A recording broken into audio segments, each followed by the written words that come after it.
Welcome back to another reading and correcting with me, Kindar, the Tiger Knights, and Ty, the Tiger Supervisor. These are where I read a chapter from one of my books and correct it as I go.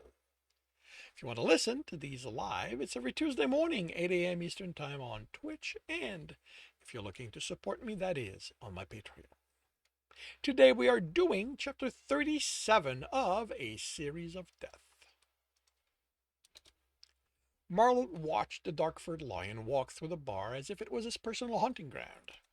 He tried to see what Trembor might have seen in the mail. That picture had shown love, not just friendship. It had been a theme among all the pictures. Marlot's skin crawled at the memory of the lion holding his hand, caressing it. The invitation. How could his lion, so strong and confident, have fallen for such a slimy male, and one that partied with other males rather than being home to the cougar he lived with? He hadn't found a mating contract, but there had been some sort of relationship there. A male didn't get that angry then, that contrite, on realizing he'd gone overboard with a friend. The lion cared for the cougar. Marlot had been certain of that. Then, the following evening, the lion had spent 3 hours at another male's house, a tiger, after work, before going home. The one after that, he went to see a lynx who was wrapped around the lion before the door was fully opened. The way Gorex's hand grabbed the lynx's ass, they were more than friends. The next evening, he was back at the lynx's home, but a panther was also waiting for him there. The two were uncomfortable until the lion opened his arm to them and they melted against him. Last night, Gorek had gone to yet another house, a jaguar. But the meeting had started differently. The jaguar had been stiff, unwelcoming. Marlot hadn't seen anger in the jaguar's face, only determination. He kept the lion at arm's length, once even shoving him back as he took a step forward. The lion spoke for a minute, and the jaguar's body language shifted. Uncertainty cracked the determination. The lion's body wasn't angry, which Marlot had expected at being treated so coldly. After another minute of listening to the lion, the jaguar looked down, fidgeted in place, shrunk in on himself. He was ashamed, Marlot realized. Gorek caressed the other male's face, and the jaguar leaned into the touch. They hugged and went inside. Marlot had touched his cheek, remembering Trembor's touch. Chicken himself had gone back to his stalking, waiting for the hunter to make his move. He had to give it to the lion. He had a way with words. It was the only thing that explained the jaguar's reaction. Marlot would never have melted that chilly reception. On top of the time he spent with the jaguar, Gorek left with a package wrapped in butcher paper under an arm. It looked large enough to feed 2 people. Now, the lion was at this bar, the lynx on his lap, the panther against him, and another lion and tigers at their table. They were all laughing. Was it a lion thing, this need to be with multiple people at the same time? Trembor's father had 3 mates, and while he didn't know how the relationship had begun, he'd seen enough during that one dinner he attended to know there was respect between Torim and his mates, which Marlot couldn't see here. If not for the way the lynx had draped himself over the lion, or how the panther nuzzled him right now while they talked, you would say the relationship was entirely casual. Was this what Marlot had to look forward with Trembor? He wanted to say no, but with Trembor walking out on him for some unknown reason, came the realization he didn't know the lion as well as he thought. Now that they were mated, would he have insisted to bring some more male into their relationship? Would he have expected Marlot to simply go along with it, the way he felt the lynx and panther did? Would he do it? Marlot wondered. Could Marlot share his lion with another male? With other males, or would he demand exclusivity? He should be enough for the lion, shouldn't he? He groaned. He was mature enough to know love didn't mean things would be simple, but why were they this complicated? He loved Trembor. He thought Trembor loved him. With open discussion, it should have been enough to weather anything. Then why had the lion walked away? Marlowe tried to remember the details. They'd argued about how they'd bring the tiger counselor to justice. Trembor had bristled at how Marlowe had made a deal with the hacker for information, had unreasonably demanded he break his word and turn the hacker over to the enforcer, even if that meant the proof he'd provided would be destroyed. When Marlowe wouldn't agree, the lion had turned and walked away. He sighed. Why did he keep going over this? He didn't know why Trembor had walked away, because the lion just wouldn't talk to him. He looked at Gorek, seated with the four males now on his side of the table, leaning close as if they all wanted to press against him. Maybe he'd given up on them because Marlowe stood his ground. Gorek seemed to like getting his way. Maybe that was a side of Trembor he hadn't seen yet. His lion wasn't as talented with his muzzle as the dark-furred lion, but he did have some talent with it. He smiled at the memory of what his lion had done with his muzzle, then groaned again.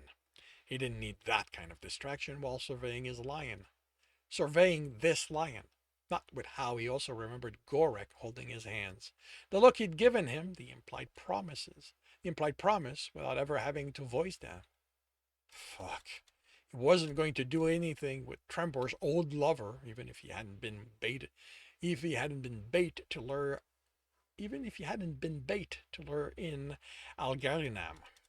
Reminding himself of why he was there cooled his blood enough. He realized he'd avoided the obvious question these last few days. Had the hunter picked Gorek because he was connected to Trembor, or was it a coincidence?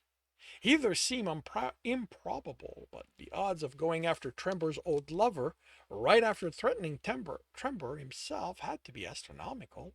But if this was on purpose, what was the point? He remembered Algarinam's anger at the fact he and Trembor hadn't talked when Marlowe rescued him. Was the hunter trying to show him Trembor wasn't as pure as he let on? Marlowe had known his lion had been with other lovers before him. Well, he'd figured he had. Unlike him, Trembor had already been comfortable around other males, so he wouldn't have kept to himself. He rubbed his face. Why was he trying to assign any kind of sense to the hare? He was a hunter. He was deranged. Nothing he did made sense, except in his twisted mind. Just the idea Marlowe was picked to stop him proved that. So what did exposing Trembor as again, what? A normal, healthy, sexually active male bring him? He cursed as he noticed the lion was no longer at the table. Checked the time. Exactly 3 hours since he'd arrived. The other three males now sat with as much distance between them as they could. They no longer looked like they wanted to be there. The lion had been the lube that let them enjoy each other's company. Marlowe smiled at the image of the lion with the males in bed, all properly lubed up. His smile faltered as he located the lion exiting the bar, and the implication that the four of them in the same bed meant they'd have sex at the same time. Then, instead of Gorek, it was Trembor in the bed with all the males, forcing Marlowe to share him. He noted the time. This was now enough of a pattern he could add to Stalker 2.0. The male's car was a few years old, which surprised Marlowe. Part of him expected the lion to have this year's model. For the male, Gorek's pride. The concept of the pride with lion was old. He'd read up on it as part of trying to understand Trembor's extensive family.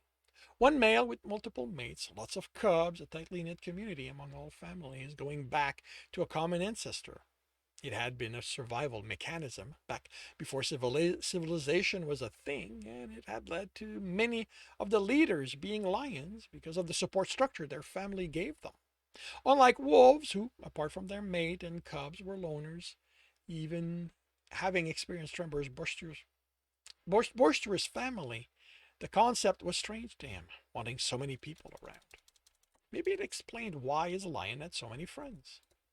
Followed Gorek as he drove through the city. He was going back home, he knew, but while the odds were low, Algarinam might still decide to spring on the lion anywhere in between, and Marlowe had to be there to catch him. Gorek parked outside the garage this time, and Marlowe frowned. He usually parked inside. He exited it, carrying something, another package wrapped in butcher paper. More meat He hadn't realized one of the male had brought him some. Did Gorik do any of his own hunting? Could Stalker 2.0 deal with a predator who didn't hunt? It still couldn't deal with a hunting prey. Could he alter its code to make the lions talking sexual instead of driven by hunger? They were both hunters, after all. Wait, no, they were both hungers. Hungers, after all. You'd simply have to change the characteristic the lion looked for. What were those parameters? Marlot snorted. Start with how you feel, Wolf. He glanced down at his crotch. You're pretty damn needy yourself right now. He looked up to the lion, scanning his surroundings before heading to the door. Once the lion was inside, Marlot drove off. He did a circuit around the neighborhood to make sure nothing was out of the ordinary, then headed home, where he'd take care of his need alone. Just find yourself a male, he grumbled. The lion left you. You don't have to stay faithful to him. You're entitled to finding comfort, too. Just pick a male to hold you. But he knew it wasn't a question of being faithful. He didn't want anyone other than Trembor to hold him and hold and comfort him. If he wasn't going to have his lion, he didn't want to have anyone in his bed at all. And that concludes chapter 37 of A Series of Death. If you are enjoying that, please leave a like. If you want to know when the next chapter is going to be up, subscribe and hit the bell. If you want to read the book as well as the other in the series, they are available at all major e-retailer. If you're looking to support me, that is on my Patreon, where you can also get access to just about every other story I've written. And if you want to listen to these live, it's every Tuesday morning, 8 a.m. Eastern Time on Twitch. The links are in the notes, and with that, I shall wish you a good day.